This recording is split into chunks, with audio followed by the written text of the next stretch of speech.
shut your mouth. How can you say I go about things the wrong way? I am human and I need... After the shattering battle atop Kato's Black Tower, where you finally brought down the demon lord Ix, the world convulsed. Time snapped like a drawn bowstring, hurling you out of that distorted era and back into your own.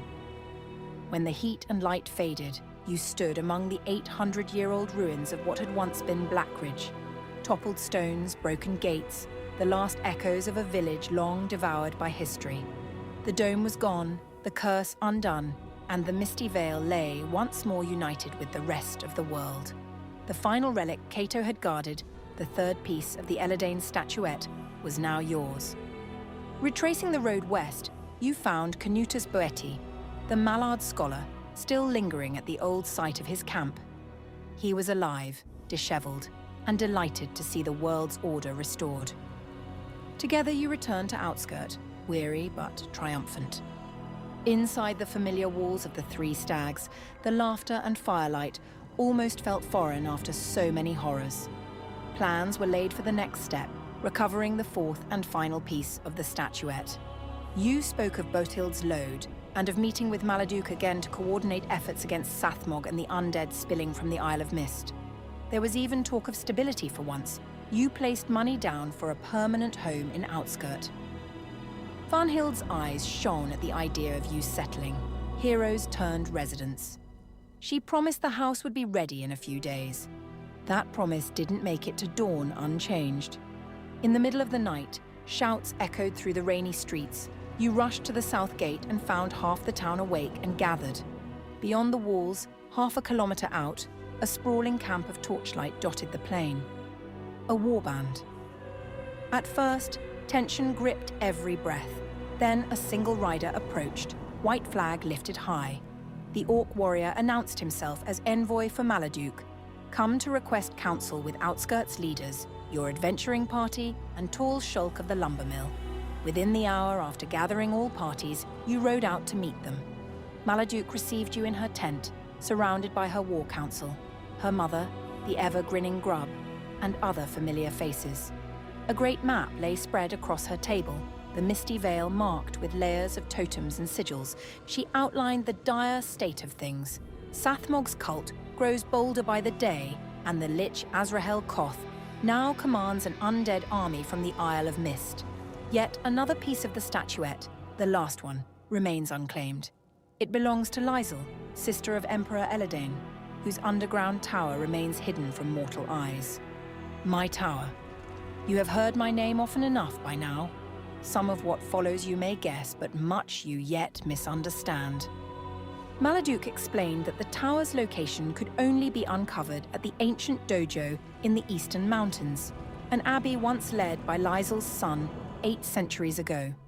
Fortuitously, you had already seen its marked location on the decayed map in Kato's tower after it returned to your time. Her plan was simple and desperate. You would seek the dojo and uncover Lizel's true location, while her warband split in two, half to defend Outskirt, half to march against the undead tide from the Isle. She warned that a tribe of wood elves near the dojo might aid your cause. With omens blackening skies and the world's timeline fraying, dawn saw you back on the road once more. Your first encounter came by the mountain's edge. A robed wizard flanked by 24 skeletal soldiers. His entourage marched like clockwork, silent save for the scrape of bone on stone. You hailed him.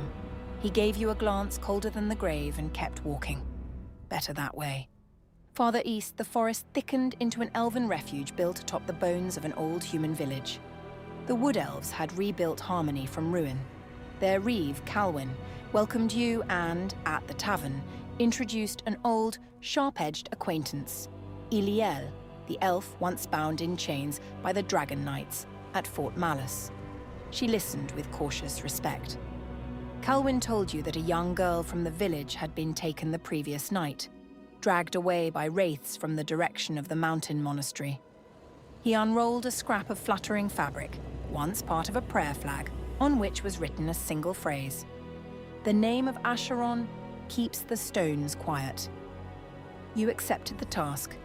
Rescue the girl, uncover whatever dark energy now churns within the flooded dojo, and, if fate allowed, find Lysel's secret. The ascent was grim, rain lashed.